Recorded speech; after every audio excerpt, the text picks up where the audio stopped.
All right, we are live. I had a little hiccup with my earpiece, but I think I got it back working. And yeah, it is. What is today? Today is. Benjamin just sent me this hilarious picture with his Rudraksha beads that we sent him for his birthday around his neck. Today's the 1st. It's Saturday, so happy Saturday. I'm gonna do something a little different. I had an idea to do a little different start since I started on 420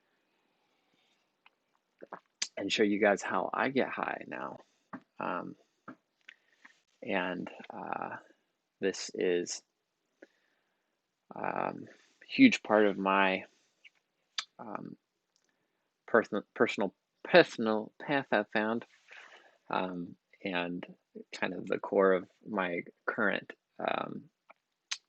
main spiritual practice, which is my sitting meditation practice. And it is how I get really, really high. And it is what has worked for me. So I thought I'd just share it with you. And I think it actually will feed in with this topic of thinking versus feeling, which I'm going to re-record because the quality was so bad. And so I apologize for that if you were watching or watched it. I do have that video put to private, so if you would like to watch it, just let me know and I can send you the link for it. It's just so laggy. And I wanted to do John Mark's topic justice because I felt like it was a really good one. So I may cover it in a short bit and then do another topic. We'll see. But yeah, I'm going to re-record that, do a little guided meditation up front. And yeah, I got some, you can't see them because I couldn't figure out a way to kind of get them in everything. I got a couple new plant babies, got a little cactus, and these cute little succulents we found at the brothers' greenhouse. So excited about that. Thought I'd show you guys those. And we'll go ahead and get going. I will also post a link if you want to explore much deeper on this topic of using meditation to get really, really, really high. You can go there. It's his name is Ajahn Sona. He's doing these series of talks on what the Buddha taught on the Pali word jhana, which I'll let you unpack that more. But Ajahn Sona is a monk in the forest tradition that I have been playing around in and getting serious in. And he started a monastery, I think 20 or so years ago up in British Columbia. And he does a phenomenal job of taking the Eastern teachings of the forest tradition and communicating them in a way that's really easy to understand from a Western context. And so I'll post a link for that if you want to go deeper. But we'll go ahead and dive into what I kind of do. And I will say that I'm just going to focus on the breath part, what I do with the breath part of getting high. But before I do this, I typically do a kind of check-in with myself, with my body, with my body mind. I do some kind of body scan or just noticing how my body feels, how my mind feels. If my mind's really kind of active and excited, if I'm feeling really sluggish and tired and lacking a lot of energy. And then based on what I need to support my sitting practice, I'll do some stuff to get my mind in a good space before I move into my breathing and how I relate to the breath in meditation, which is what I'm going to focus on. So the first thing I do is I use what I'll call some training wheels I got from Sharon Salzberg. It was a technique that she had that I really liked, of counting the out breaths. And I do this to a count of 10 and then I start over. And if I kind of trail off, I just start back over at 1 as gently as I can. So in breath, I really focus on the coolness of the air coming into my nose. And on the out breath, 1. Now, sometimes if my mind's really excited, I'll even say in my mind in, and then 2 on the out breath. And I'll even kind of like string it out. So I'll go in, and I'll go 3, and then in, 4. And what I'm doing is I'm fine-tuning my concentration. So I'm focusing on concentrating on the way the breath feels. Coming in, and then going out. And it's really cool. You'll notice there's a coolness to it on the end. And then a warmth on the out breath.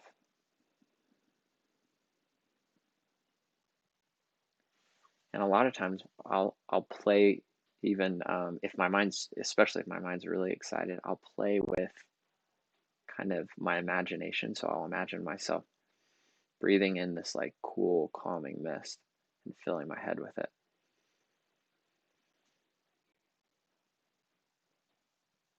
And then on the out breath, I'll do different things. So I think my favorite thing is I'll imagine that breath kind of slowly cascading over my whole body from the top of my head.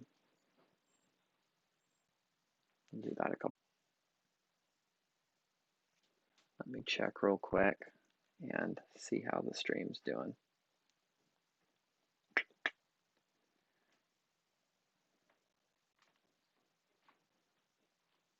I may need to change a couple things because it looks like it's still not streaming really well. Let's check it out. I thought I had got it fixed. But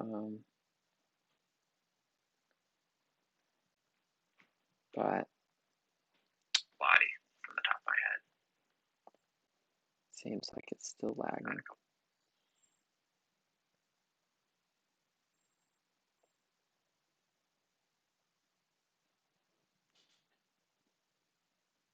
Yeah, let me check real quick and see how the stream's doing.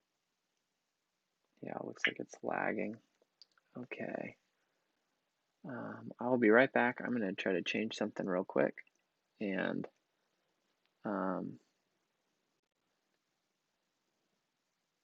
see if that helps. Let's see, 750. So I will be right back.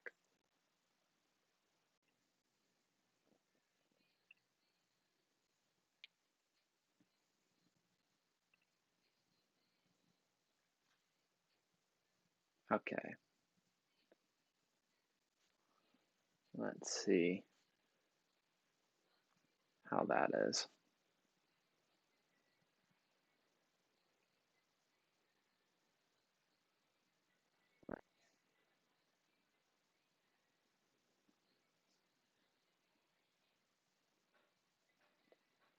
think that's going to be better. Stream is healthy, it says. Okay, sweet. Well, sorry, sorry that little intro was real choppy. Um, let's see, is there anything else I want to say about that or explain? It might be. Uh-oh. It says YouTube is not currently receiving data for this stream. The stream is healthy again.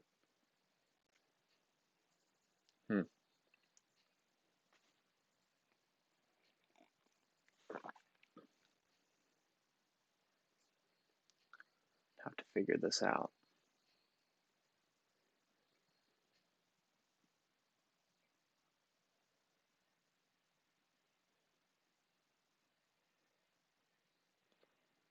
It says the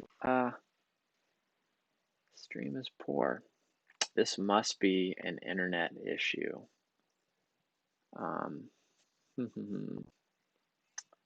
What can I do?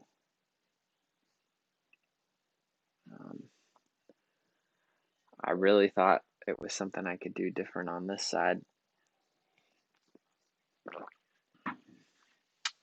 All right, I'm going to try to not touch anything and see how it goes. It seems to be working okay right now. Let me mute it here so I'm not hearing myself. And we'll just go with this. Yeah, so that's basically what I do to keep it really simple. I use those training wheels, especially if I'm only doing a 20 to 30 minute sit. I'll use those training wheels of counting the out breaths, 1, 2, 3, all the way to 10, and then I start over. And the Buddha has this really beautiful simile of a bird flying for these experiences, or getting into these experiences of deep serenity and bliss. And he basically explains that just as a bird flaps its wings and then can stop and soar, that's a lot of what we're doing in our meditation, where we're applying effort in certain ways to get into these places of deep serenity. We're applying this effort in the form of concentration. And kind of the first thing I will do a lot of times is I'll stir up joy in some respect, and that's part of the kind of prep I do before. And a lot of times I'll do it through some sort of gratitude meditation, and then I'll stay with that feeling of joy, and I'll allow that to kind of give me the energy to move into concentration, and then I will focus on and stay concentrated on the kind of feeling texture of the breath. And as my mind kind of goes into that thinking mode, my returning back and back and back to bringing concentration to the breath is kind of me flapping my wings. And then eventually I get into these deep, serene places, and I can drop the counting because I've developed so much momentum, especially in kind of when I hit 45 minutes to an hour, those longer sits. I don't need the counting anymore because I'm just naturally and intuitively and rhythmically really concentrated on the breath. And then I'm, to use the Buddha's simile, I'm soaring and experiencing all sorts of really wonderful mental states and what we would call kind of supernatural experiences. Typically, experiences that kind of culturally people only talk about in terms of taking drugs, whether it's, well, I won't even go into that, but yeah, you can get there with right effort. With the right type of effort, you can get there on your own. And it's a really, really nice thing to have once you've cultivated it, because you can practice it and get there whenever you want, because all you need is the breath, and you always have the breath. And so, yeah, I thought I would start there. Started this on 420, and two, because um, a lot of what happens when I do this practice is I do move from my thinking mind into my feeling mind. And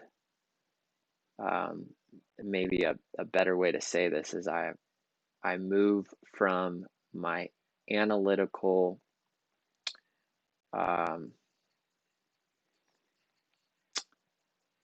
regular stream of conscious thought mind into the mind that is just aware, that is simply aware of what's happening and aware of what's going on, and connected to that experience. And when I'm able to really effectively move into that space of awareness, it allows me to have a different quality of relationship with my thinking mind. And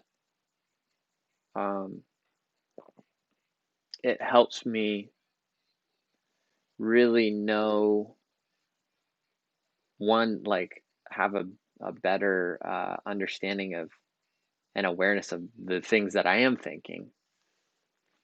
And also, it gives me a space to exist in, of processing, is this way of thinking helpful?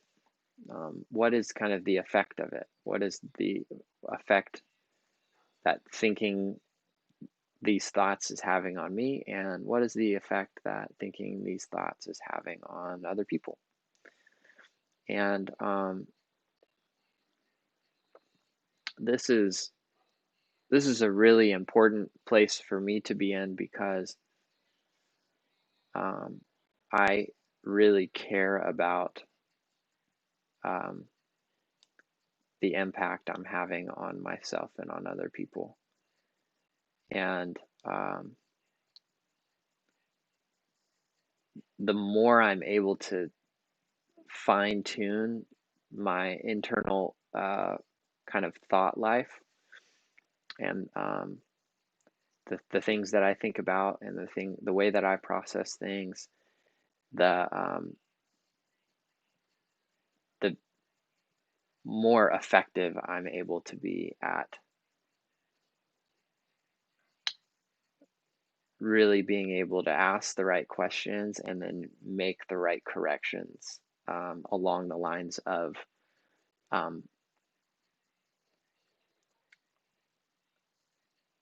really seeing what kind of an impact that my actions and my choices are having on myself and others.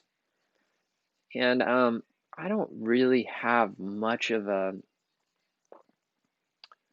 concept of love that exists outside of that space, outside of are my choices, and is the way that I'm being and showing up in a room, having a positive, generative, healing impact? Do the people in that room actually feel a quality of love that's coming from me, that's making things better? And if not, I don't think I have any business calling what I'm doing love. And I only say that because um, in a lot of spaces in our society right now, this idea of what love is at best really misunderstood, at worst, like heavily diluted. And I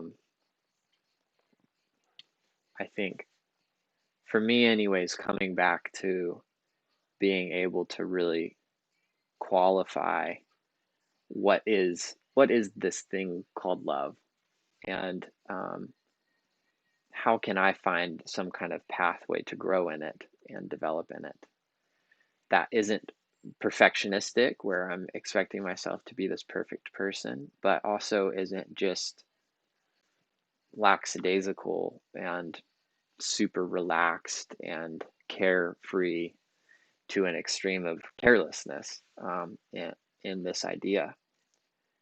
And so this creates a certain standard to kind of constantly be asking myself these questions of, you know, is Larissa experience, is that her experience, and there's probably no better person to ask in how I'm doing in that arena and category than her. But then even down to these guys, you know, is is the way that I am being benefiting them? And uh, yeah, so I can unpack all of that, but that is a space where the convergence of the thinking Ryan and the feeling Ryan really come into play, because it does require me to drop out of my analytical mind that's constantly just processing through things conceptually, um, rationally, intellectually, and drop into a place of kind of pure awareness and observation. Um, and I haven't found a way to get there cleanly outside of that practice that I just shared, because it creates this mental state that is, I was explaining it to Larissa yesterday because I had a long sit and got into this internal place that I hadn't been in a long time, and I was kind of reflecting on what that experience was like, and I said it's like when you've been running or exercising and you're all hot and sweaty and you're really thirsty, and you have that glass of cold water and you're excited about it, but then you drink it and it's even more satisfying and refreshing and cleansing than you thought it would be. That's the way it feels, but in my mind. It feels like I'm drinking this really cool, cleansing um, water in my mind, and it's just refreshing me, but also clearing my mind so I can see really clearly, so that anything that's been diluting my ability to kind of perceive things is kind of washed away. And my body's calm, my mind is calm. Um, I'm not experiencing this high level of discontent that's kind of overriding my ability to see clearly, because I'm not craving anything. I'm just able to be with what's happening without adding anything to it. And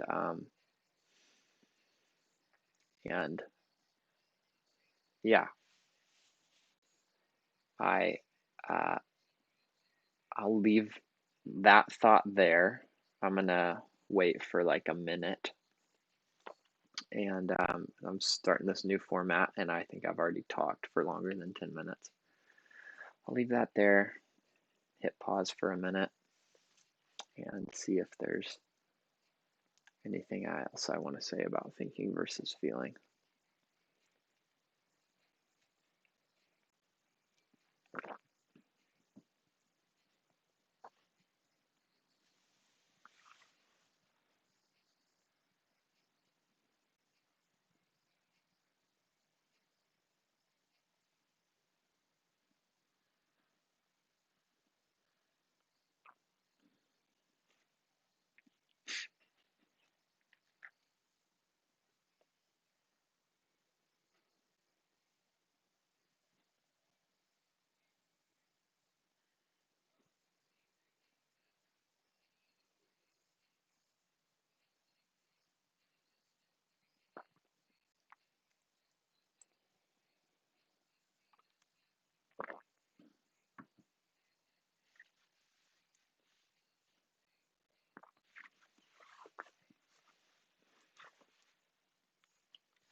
Okay, last thing I'm going to say is when I'm in the thinking space, that is that's this space where I'm taking something, whether it's a thought or experience, and I am looking at it through the lens of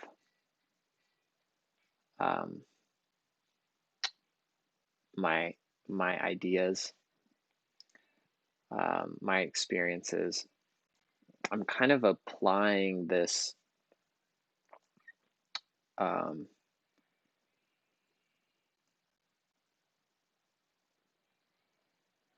this way of relating to it that is removed.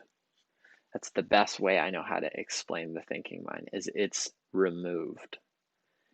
I'm not actually engaged with whatever it is that I'm thinking about in real time. I have taken whatever that thing is and put it into idea land, which isn't a bad thing. It's just not truth. Whatever's going on up here in that land, because it's removed from whatever it is that it's actually thinking about, it's not engaging with it in truth. It's not engaging with it in the real, in the now, in reality. And so what's really helpful is for me to understand that and relate to it in that way. And it allows me to put importance on it in a different way, and understand that it can be really helpful, but it's also very imperfect. And whereas in the feeling realm of things, which I would still say is the feeling mind, it's the body mind, it's the mind that is showing up in the now and engaging with whatever is happening. That mind is looking at things like this. So, me talking to you, doing this podcast feels like this, is like this. Me going for a walk is like this. It's experiencing the thisness, the here-ness of the moment, of whatever that thing is. If I have pain in my body when I'm sitting meditating, a lot of times for the longer meditation, there's something ends up happening in my body where there's some kind of agitation or pain or drowsiness, and I will bring my concentration to that thing and just watch it and observe it and learn from it.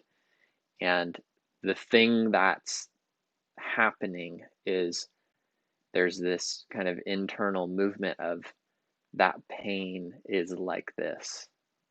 It's pulsating. It's here's where it is in my body. It feels like this. It has this kind of texture to it.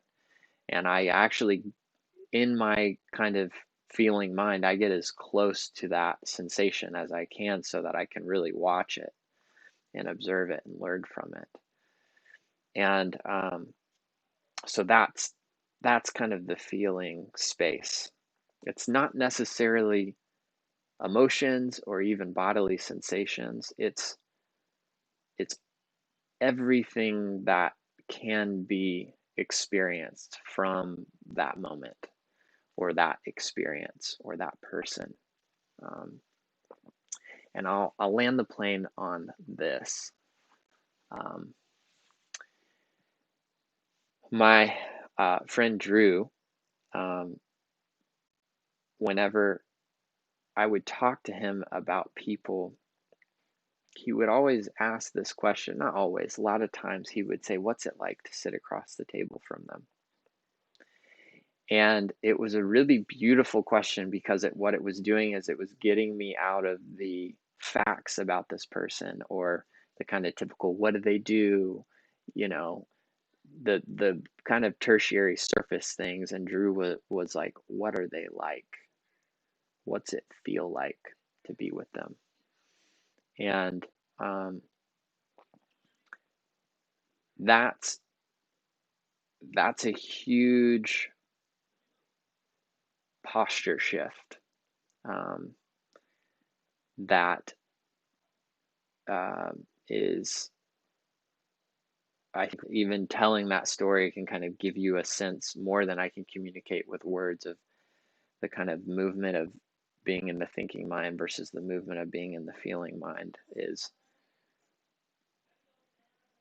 you're in the moment observing, for this experience, observing that person, but you're also really reflecting on what was it like to be with them? What was that experience like?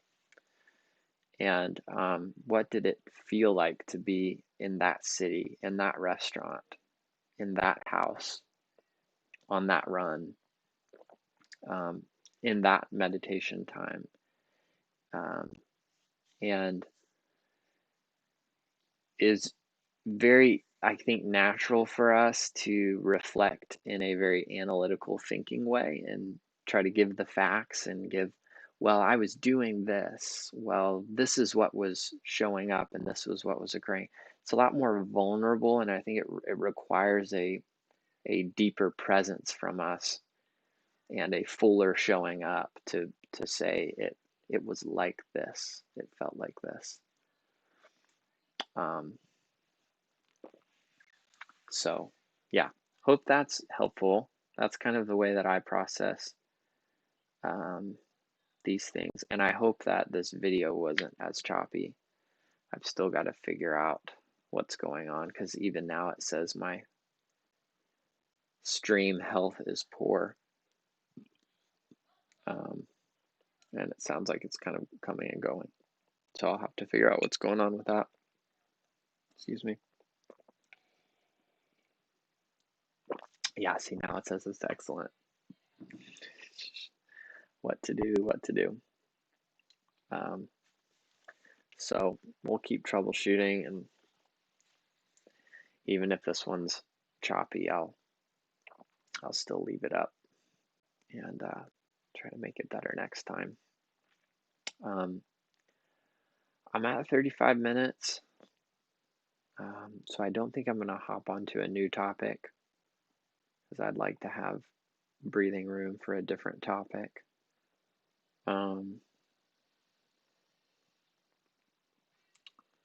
So let's see if there's anything else I want to say before we hop off.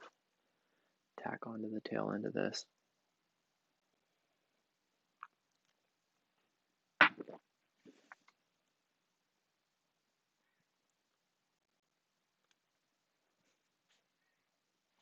I will say that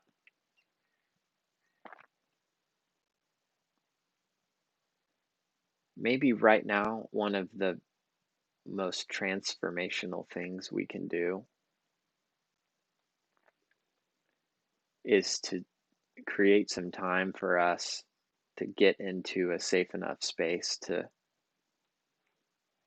um, ask ourselves that question: what does anxiety feel like?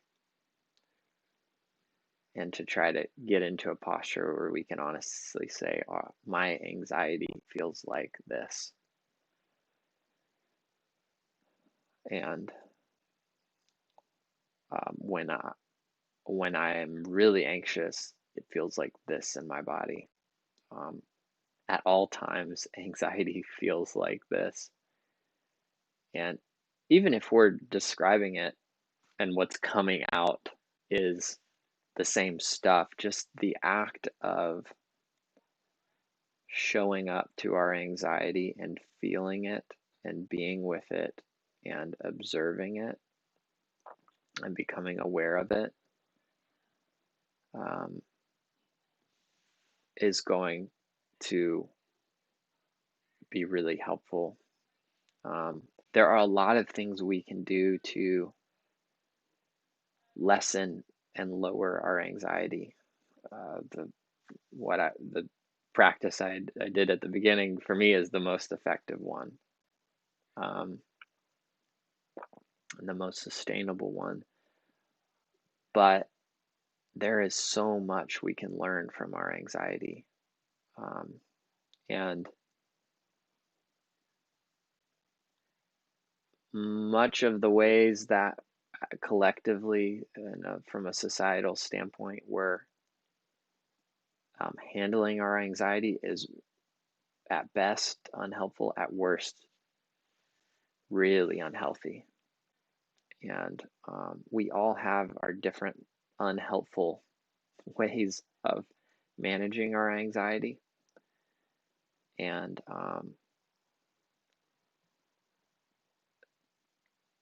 I think the first movement to handling our anxiety and confusion in a healthy way is to just practice showing up to it and with it. And creating some space around it that is just for the sake of being with it and saying, anxiety is like this, without any agenda to fix it, any agenda to alleviate it, which is why we need a safe space to do that. And maybe that's the first movement, is just finding a safe space, like going for a walk or listening to music, or just being in a room or a space that we feel very safe and calm in, so that we can bring our attention to that experience of anxiety safely. And because I think all of us, if we live, especially, I can only speak for the US right now, but I feel like contextually, especially in the US, we're all experiencing a certain level of anxiety pretty much at all times. And there are very, very, very, very few that are not. They just may not be aware of it. And it may not show up as much, but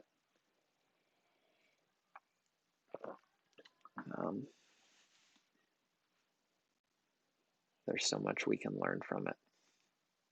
So I'll say that, moving into a feeling space around our anxiety, I think, will become a very healing, empowering thing in our life if we choose to do it. Hope y'all have a beautiful day. Thanks for hanging out with me for a little bit. I'm sorry for the choppiness. As always, please feedback. It's so helpful for me. I do this definitely for myself to have a space to meander through these different topics. But I also do it to stay connected and engaged right now in our life, but also when I go back to my job, I'm going back to a lifestyle that has been and will continue to be very disconnected from a lot of people that I love. So this is an easy way for me to stay connected. So please let me know what you thought, felt, agreed with, didn't agree with. I'm not trying to be and create a platform for people to come to me for the best perspectives on things. I'm just sharing my perspective in a hope that other people will feel